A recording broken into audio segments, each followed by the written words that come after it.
This is our 16th lecture. The annual NEU lecture in Northern Ireland was inaugurated in 2006 when Baroness May Blood spoke to us, and the lecture has become an important part of our educational calendar. It's a place really where educationalists can meet and listen, share views in a milieu that's unashamedly intellectual, but nonetheless pragmatic as well. And it's a space that stimulates and challenges in equal measure. Obviously, in these times, the virtual setting offers less opportunity to discuss and directly debate with each other. But in lieu of that, what we've done is we've added on a respondents panel of 4 very bright educationalists who will respond to our speaker's lecture. You can, of course, contribute through the question and answers and the chat function, and feel free to do so. This year, we're very honoured to host Professor Tony Gallagher. I'm not going to try and attempt to summarise Tony's track record in educational research. It's all in your programme, if you've got that. But other than to say that he has been a stellar figure in our landscape for a very long time. He's a globally renowned academic expert on education in divided societies, and we're really privileged to have him speak to us tonight. Tonight we've asked Tony to speak in the guise of the Minister for Education. I wish. Over to you, Minister, is what I would say. Thanks very much, Mark, and thanks for the invitation. I just have a few slides that I want to put up, so I'll put them up first, and then I'll get properly started, if that's okay.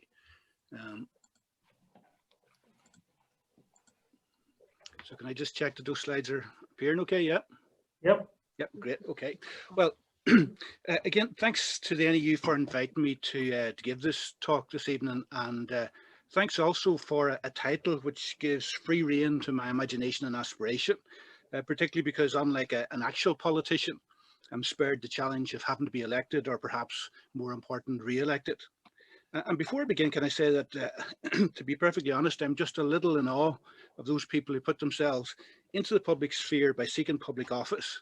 This is difficult in any society, and it has its distinctive challenges in a place like Northern Ireland. So while I might disagree with some or much of what they do and say, I want to put on record my admiration for their commitment and courage. Now, it's not possible to begin a presentation like this without some reflection on the crisis we've endured for well over a year now. This graph illustrates the scale of the disruption across 185 countries from the 1st of January 2020 to the end of April 2021 on a daily basis.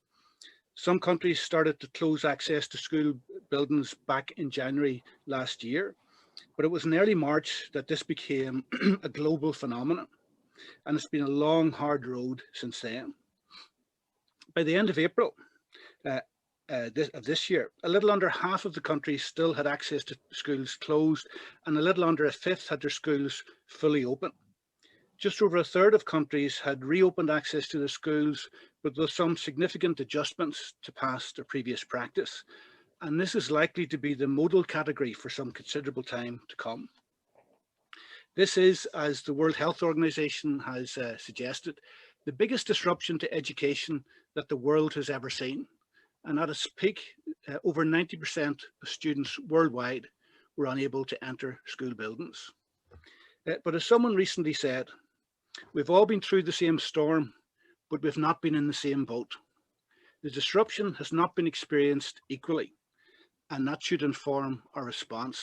And this is something I want to return to towards the end of this presentation. But before identifying a series of priorities that I would pursue as Minister of Education, let me first lay out a number of core principles I would want to use as a framework to help guide any action that I would take. The first of those principles is an end to the search for silver bullets. Any proposal which came to me claiming to be the single measure which could solve a significant social or educational challenge will get short shrift. And part of the reason for this lies in the second principle, which is, secondly, an end to ourselves alone. Education can contribute to solving many challenges, but it cannot solve any of them alone. And this applies also to key educational challenges. This is why I will engage quickly and regularly with the ministerial colleagues to promote joined up action to tackle pressing challenges. We will go some considerable distance, for example, in tackling educational underachievement, if collectively we instituted an effective anti-poverty strategy. 3/4 of school leavers do not leave education, they just leave school. Education is about more than school, so we have to think holistically about the education experience students receive from their time in school, further education, higher education, or training. The boundaries of educational experience should not be limited by the administrative boundaries of government departments. The third principle is that the quality of teachers and teaching is key to developing a school system which works for all students. One of the implications I take from this lies in a quote which many of you will have heard from Steve Jobs, the founder of Apple Computers, when he said, "It doesn't make sense to hire smart people and then tell them what to do. We hire smart people so they can tell us what to do." And that's why I would move away from the top-down accountability system, which is a legacy of the Thatcherite belief in the power of markets and competition. This pits institution against institution when we need to promote a sense of the common good. This elevates narrow targets over real outcomes, incentivizes gaming behavior in pursuit of institutional interest, and at a system level, encourages focus on activity rather than a more considered examination of consequences. Fortunately, we have a mechanism through which these principles can be enacted. Even better, Northern Ireland Government has already committed itself to this approach. And what I'm referring to is the approach of outcomes-based accountability, or OBA. The basic principles involved in OBA are fairly straightforward. For any specific programme or initiative, we need to ask, what did we do? How well did we do it? How many people benefited? And have we improved the quality or delivery of our service? In the OBA framework, the easiest thing to measure is the top left-hand quadrant, what we did. But this is also the least important part of the programme. The hardest part to measure is the bottom right-hand quadrant. Are we making things better? But this is the most important part of any programme. And that's why when any new programme is to be announced while I am Minister of Education, the most important feature of the announcement will be on the difference, by which I mean the improvement it will seek to make.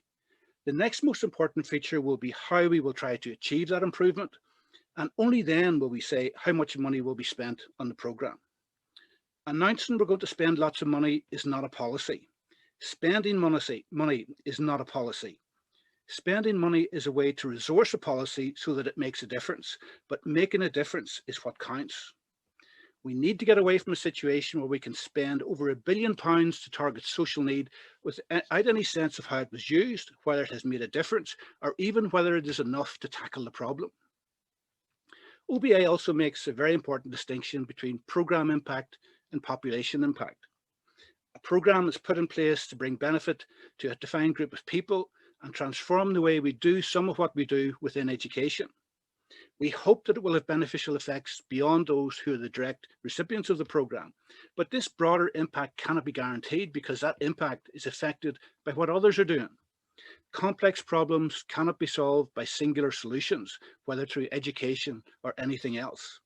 In the same vein, education alone is not responsible for pressing social problems, so should not be burdened with sole responsibility for solving them. Education can and should make an important contribution to addressing complex social challenges, but it can do this more effectively when it is done in collaboration with other agencies of government and civil society.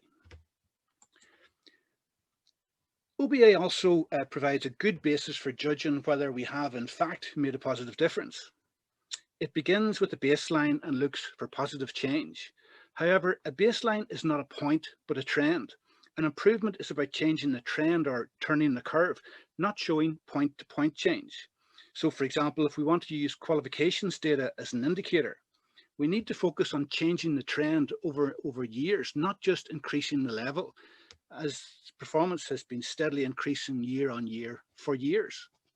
But even then, this is just an indicator, not an outcome, as the purpose of education is not just about, or should not be just about, squeezing as many GCSEs out of a youngster as possible. The purpose of education, all education, not just the bit we get in schools, is to provide every young person with the qualifications, skills, knowledge and attributes that will allow them to live fulfilled lives as citizens. And the test of whether we're achieving this is by looking at the outcomes of the whole educational journey followed by young people. There are many routes taken by young people through our education system, but currently we have most data on the outcomes for those who graduate from university. This seems to me to be completely the wrong order of priority. We should know more about the young people who our system has failed to equip and prepare for life as citizens, as that's where more focus and innovation is required. That's where we really do need to turn the curve. More generally, we need better to understand the outcomes from all the routes through education, so that we can identify and promote the ones which seem to provide the most successful outcomes, and transform or abandon the ones which seem to lead to unsatisfactory outcomes. This would also mean we have a better basis for allocating resources between the different parts of our education system. I said I would return to the issue of COVID to consider some of the new priorities that it has raised, and I want to return to this quote about the storm and the boats, as COVID has exacerbated existing inequalities, and in a very real sense it has revealed the limitations to all we've been doing to address these inequalities previously. There is almost always disruption caused by emergencies, and sometimes this disruption endures. After the 2008 financial crash, young people who left education had worse employment outcomes than the cohort who had left education in 2007 and who would leave education in 2009. Furthermore, those worse outcomes for the 2008 cohort were sustained over time. Another lesson from financial crises is that businesses, through a combination often of support, resilience and sheer willpower, can often survive during the crash but collapse during the period of recovery, partly because support measures are removed and partly because exhaustion sets in. The disruption caused by COVID has been very much greater, and it will affect all cohorts of young people in education, particularly those engaging in transitions. Talk about getting back to normal seems to me to be entirely misplaced.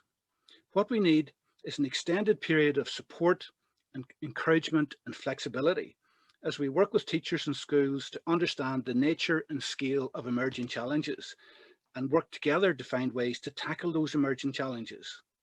And while we're doing that, we can start to think over the horizon about the type of education system we want for the future.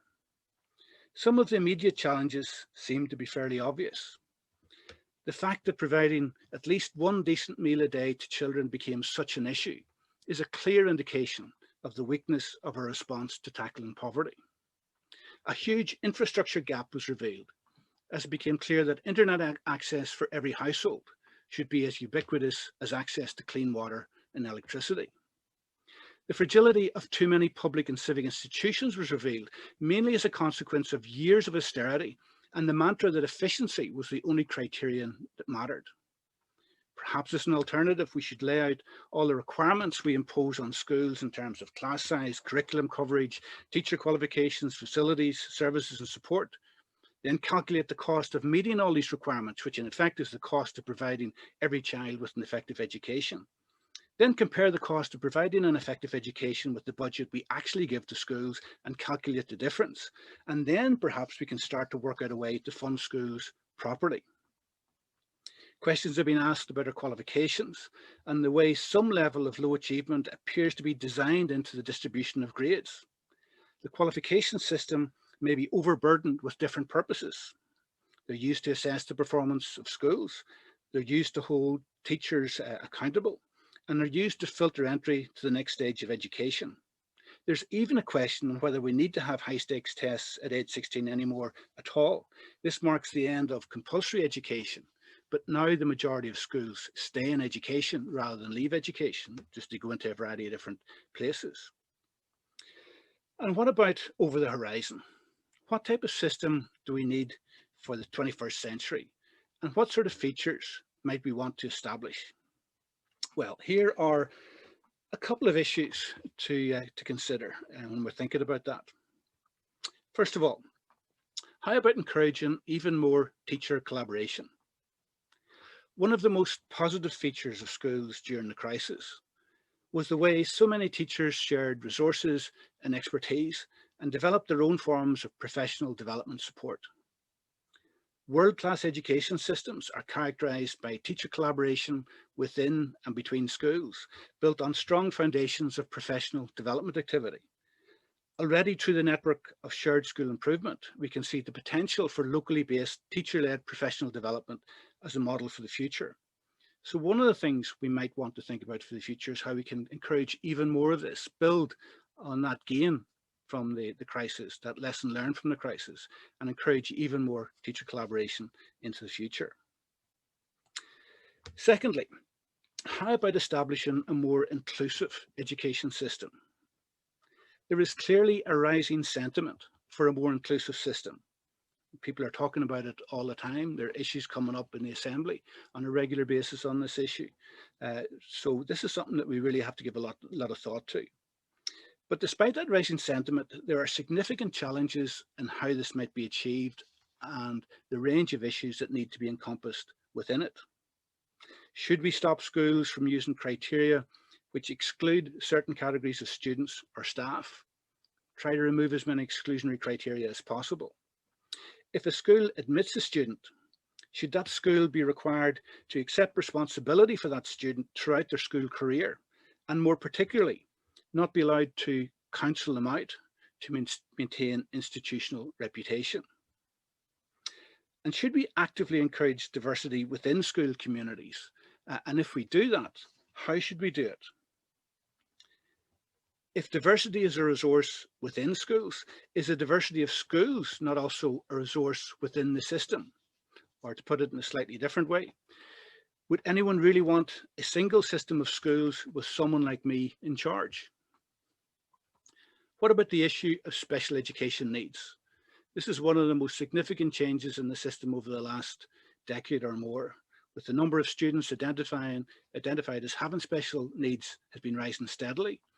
And the number of students going to special schools has been rising steadily.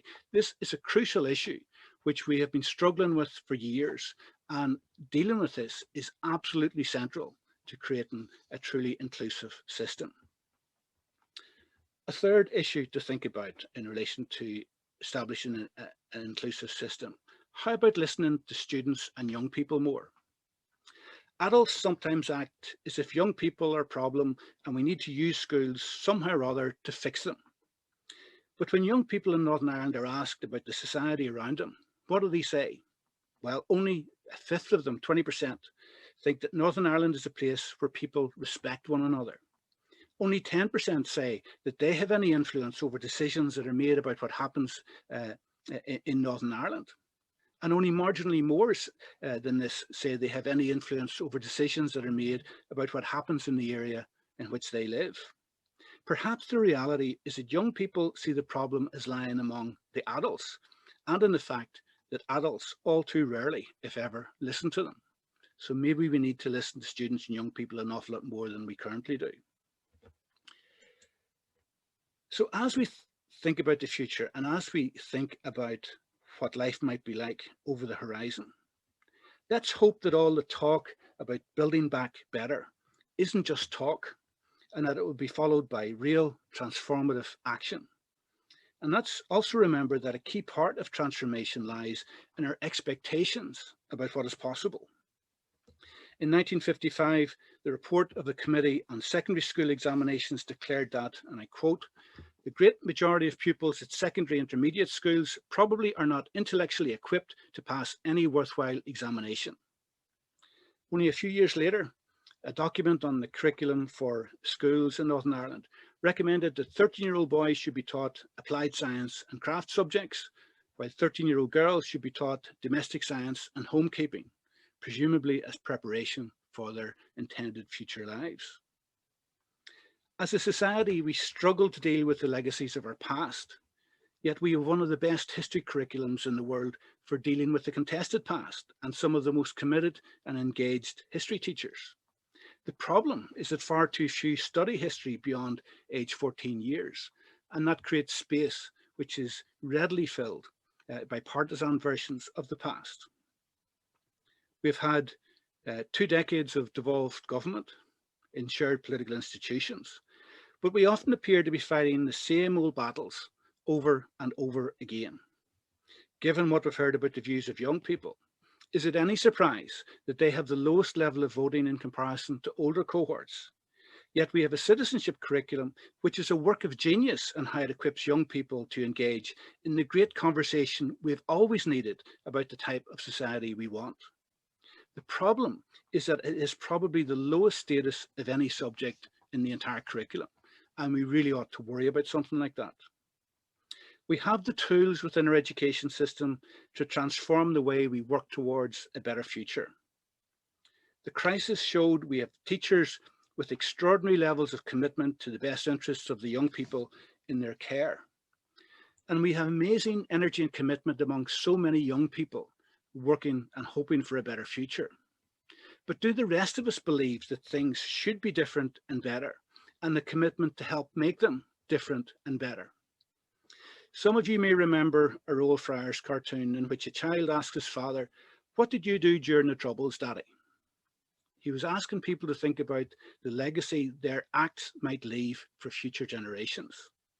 The educational philosopher Neil Postman made a similar point when he said, and I quote, "Children are the messages we send to a world we will never see. Children are the messages we will send to a world we will never see." I think most teachers know the messages they want to bequeath to the future through their students. But every politician and adult in Northern Ireland might ask themselves what message they want to bequeath to the future and what they should do now for the children who will bear those messages. Thank you.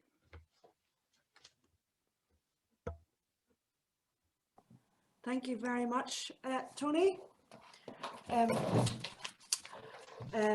I'm delighted to welcome 4 amazing leaders to respond to Tony's presentation. Each respondent will have 3 minutes, and I welcome you to put any comments and thoughts into the chat function. I'm sure you've all read about each of our panelists in your invitation, so I'm going to now give a short introduction to each panelist, and I'm so looking forward to hearing their thoughts. So Michelle Corky graduated as a music teacher from the University of Ulster. She has over 28 years experience as a teacher and a leader. She successfully led the amalgamation of 3 schools in Lurgan to create St. Ronan's College, which is the largest all-ability grammar school in Northern Ireland. Michelle was appointed the Director of Education for the Education Authority in 2019 and has spoken publicly about her vision of wanting all children to be happy and to belong to an inclusive learning environment, the need for all schools to be fit for purpose and for those young people to have clear pathways for their future and for that to be easily accessible.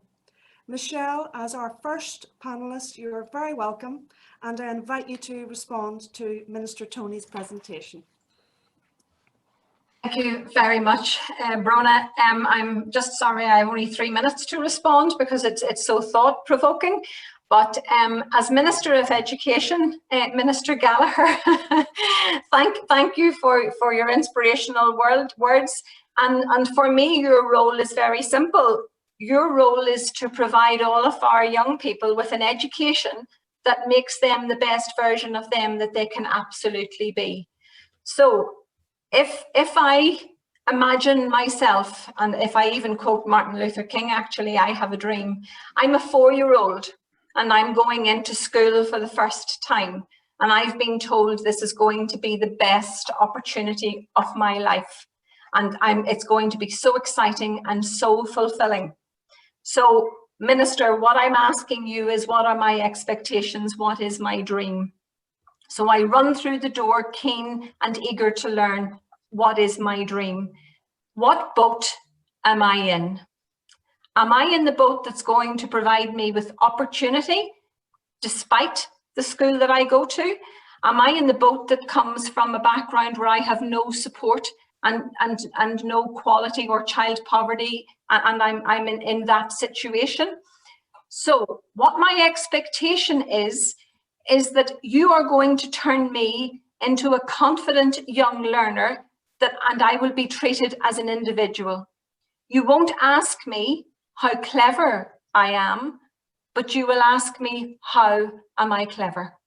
So my expectation as a 4-year-old, whatever boat I'm in, is that I am taught by teachers who can adapt to my needs, who are trained to meet my needs, who will treat me with respect, who will give me a love of learning and not test me within an inch of my life, who will develop my skills. And I'm so pleased to hear you say about citizenship, because all of those skills and critical thinking and resilience and citizenship, they are what our young people need at this time. COVID has presented us with many, many difficulties, but it has provided us with many, many opportunities. And as you say, collaboration has absolutely opened the doors for us. I don't think assessment for learning has thrived as much as it has under COVID situations. And as a teacher, and I will always be a teacher, but I was in classrooms in 2014 observing lessons where flipped classrooms were being used very effectively. And now it's the go-to word. We talk about flipped classrooms. Flipped classrooms is one of the tools we can use to move forward and engage our young people in a much, much more meaningful way. I'm moving into an education system where it doesn't matter what stage of my development I'm at, I will get the help and support that I need at a time that I need it, not when the system decides that I need it, but actually when I need it, whatever difficulty it is that I face, because I, as the child, am the centre of our education system. I'm taught in a school building that's fit for purpose, that allows me the freedom to roam and to play and to be safe, given that we're now in the 21st century and the dangers that brings about. I'm supported by a joined up system, and I'm so relieved to hear you say this evening that if we don't join up our thinking with the Department of Health and all of those other, education cannot deal with the situation that we're all in now. It has to be a joined up approach, and that's what COVID has shown, that if we work more effectively together, we can actually provide a better system. But fundamentally, as you say, the strategic policy that supports our system is absolutely vital. A curriculum that is flexible, that will develop my skills, that does not just provide quick fixes in pilots, that silver bullet that you talked about, but actually has a long-term strategic vision for moving forward. So what I'm saying is our new generation has got new needs, new requirements, and we have a unique opportunity now to harness the fantastic wealth of creativity that our system has provided and generate and direct that in putting the child at the centre. We are in the 21st century. We need a digital strategy for moving forward. We need to fund our system to react and deliver differently. But what I'm saying is we need to work together to improve our education system. There's nothing new. We've said this before, but this time let's make a difference. Let's work together and not hold each other publicly accountable for the ills that have been done, but let's work together to create a system that puts the child at the very centre, regardless of the boat that they find themselves in. Thank you, Tony.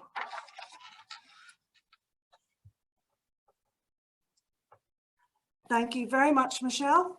Don't know how I did for time there, Brona. You're okay. Now, we were supposed to have a really super countdown clock on, but there's been a bit of a technical hitch. Okay, so, I couldn't see it, sure. So I was just hoping that I wasn't.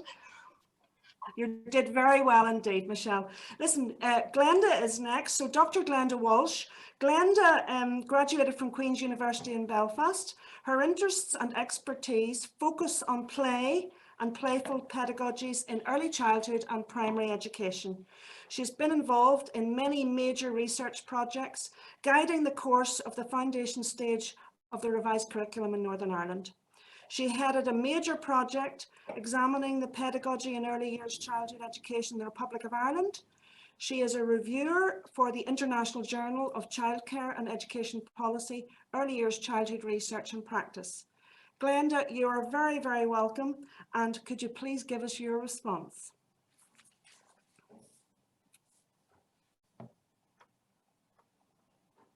No. Glenda there? No. Oh, she's here, of course. Yes, I'm here now. Glenda. Yes. You're there. Good evening, everyone, and thank you so much, Tony, for a fascinating presentation. An education minister, what I took principally from your presentation was the fact that we want to have an education system that is inclusive in perspective and meets with the needs of all our young learners and is much more than just qualifications, but ensures that they can have a whole and worthwhile life and fulfilled life in so many ways. And that's what we hold dear. When I put my early years hat on, that's what I hold dear in the field of early years education. Our mantra in the field of early years is that we want to develop children to be happy and healthy in their lives today, but to develop the skills to be engaged, creative, lifelong learners for tomorrow. And to enable us to do this, we have to very much invest in what is important in getting that curriculum right in the early years. And I would argue strongly from an early years perspective, to get that curriculum right for our young learners, we need something that's much more than academic outcomes and is assessment driven in that perspective. And we need something that's very play-based and playful in perspective, that allows our children to think outside the box, to be the creative learners for the future, rather than simply doing examinations and to meet the needs of someone else rather than their own needs in that respect. And to enable us to do it, and again, Tony, you touched upon this, the need for creative teachers. And we need to invest in our teachers. And again, within the field of early years education, we need to invest in an early years workforce. We need to invest in those early years teachers who are highly skilled, who are playful in perspective, and who really want to work with the children and support their learning.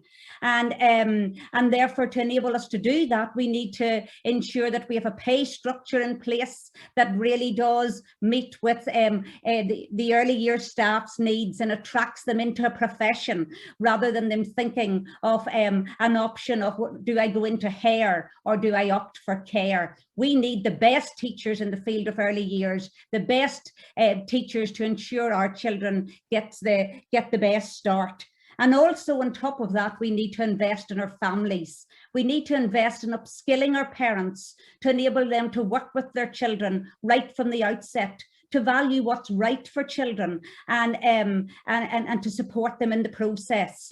And I really think it's that combination of curriculum, workforce, and supporting families right from that moment of birth to enable all young children, irrespective of their background, to get the best and fairest start in their education system. Thank you very much, Glenda. Well done. Dr. Patricia Olin, or Trish, is next. Trish is currently the Special Advisor to the Justice Minister for Northern Ireland. She is an elected Alliance Councillor for Mid and East Antrim. Trish is an experienced chair with a demonstrated history in the research industry. She is skilled in strategic planning and has a particular interest and expertise in educational underachievement and systems of support. She was a congressional intern for Senator John McCain and has recently achieved a doctorate of philosophy and education from Queen's University in Belfast. Trish gave an excellent and extremely inspiring presentation at the NEU International Women's Day event. For those of you who missed that, you can find that on the NEU website. Trish, you are very, very welcome. Can you please give us your thoughts? I can, Brona. Thank you so much for that wonderful introduction. I hope I can live up to it. First of all, I want to say it's a bit of a caveat. I'm speaking this evening not in an alliance capacity, but in a personal academic capacity. I'm not speaking on behalf of the party, but seeing as I'm a special political advisor at the minute, Minister Gallagher, I'd like to speak to you in that capacity. And the first thing I want to say is I absolutely adored your metaphor that we're not, or that we've all been through the same storm, but we're not all in the same boat. And as your special advisor, the first thing I would like to say to you is that there are some young people, a significant number of which in Northern Ireland, who haven't even been in a boat, who have been put out in a dinghy, or perhaps without even armbands in a sea storm that we cannot even imagine. These young people have been pushed out of the system through informal exclusion mechanisms such as reduced timetables, encouraged absences, rolling suspensions, isolation, or indeed referral into dubious and indeed unqualified alternative education mechanisms. I would say to you, Minister, I applaud and follow your principles, particularly the one that there are no silver bullets, but I would also say we are in dangerous political waters. We're in a situation where the aspirational ideal of ensuring inclusivity is little more than a pipe dream. And the reason that I say that is because these young people who are pushed out of the system aren't even formally recognised in our official statistics. And without that statistical basis, what do we know? We know nothing. So although our system is far from perfect, it's fundamentally broken. But what I would also say, Minister, is that in my capacity as special advisor, I've researched and I've experienced centres of what I would call our unrecognised excellence. Centres where children and young people are educated together without so much of a political eyebrow raised about integrated education or separate education systems.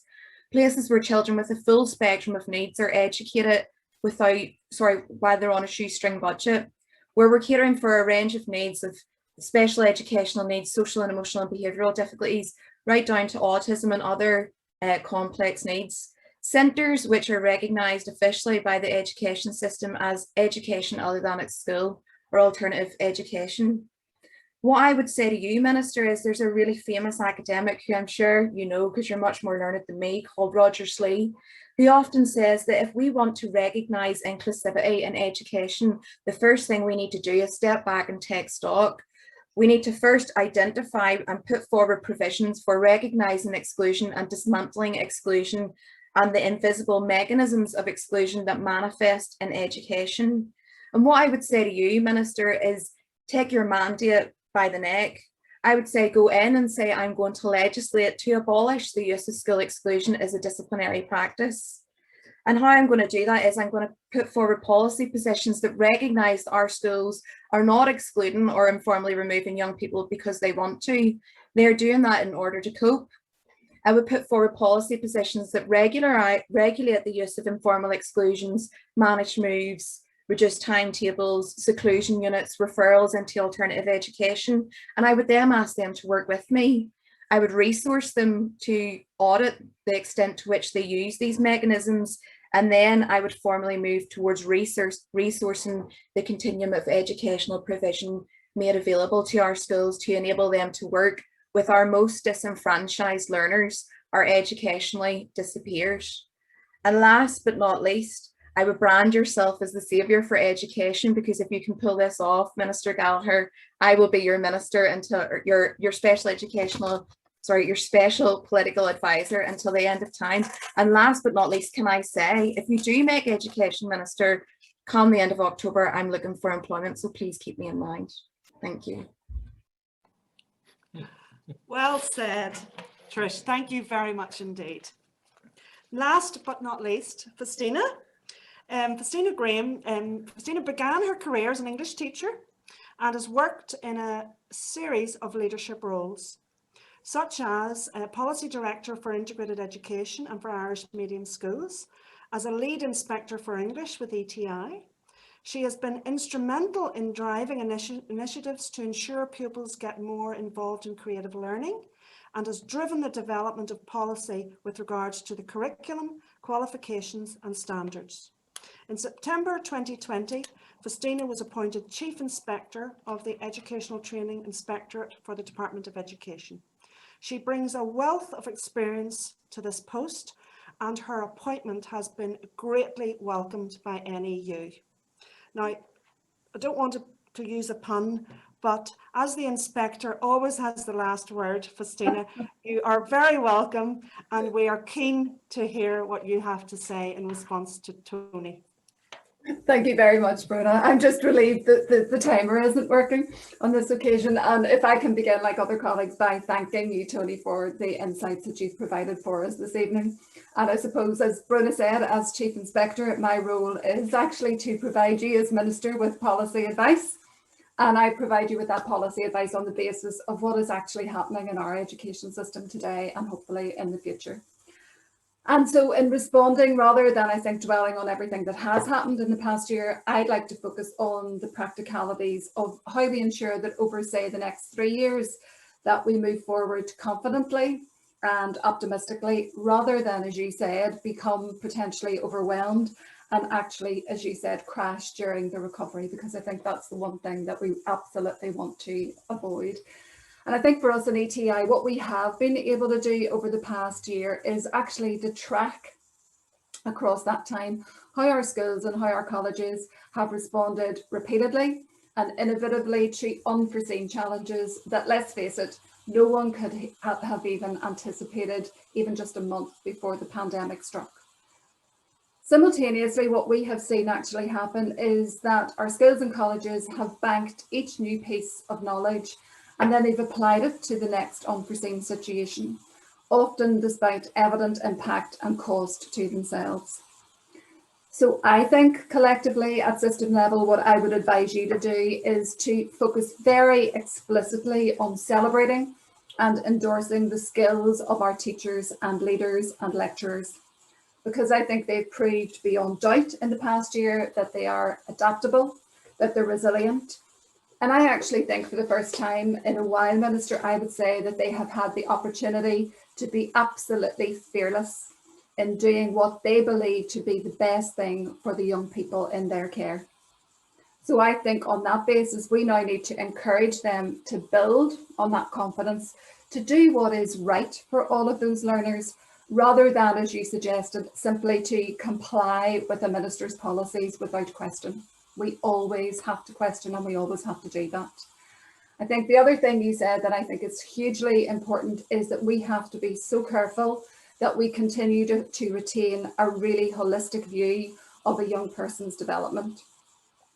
Again, I think there's that danger that we can fragment education, even currently, into a sense where we have emotional health and well-being versus learning, or emotional health and well-being versus qualifications, rather than looking at all of it, as you suggested, Tony, really very much as that holistic approach to how a young person, and Michelle touched on it too, develops right across the education sphere.